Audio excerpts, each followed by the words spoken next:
کہتے ہیں جی تم مزار کے اوپر جا کر ڈھول ڈمکا کرتے ہو، وہاں جا کے ڈانس کرتے ہو، بھنگڑے ڈالتے ہو، اور جواب کون دے؟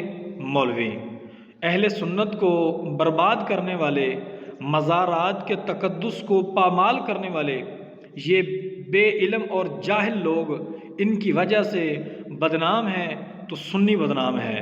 میرے بھائی، آپ کا اعتراض 100% درست ہے، آپ صحیح کہہ رہے ہیں کہ ایک مزار کے اوپر وہاں جا کے گانے باجے، ڈھول ڈمکا، یہ بھنگڑے ڈالنا یہ بالکل ناجائز ہے بلکہ حرام ہے۔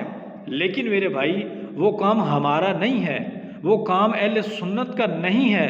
اہل سنت کا تو یہ طریقہ ہے کہ مزار پر با ادب جا کر حاضری پیش کریں، اور جو جاہل ایسا کرتے ہیں ان کو تربیت دینا، ان کو سمجھانا، یہ میری بھی ذمہ داری ہے اور آپ کی بھی ذمہ داری ہے، نہ کہ ہم ایک دوسرے پر اعتراض کر کے بیٹھ جائیں۔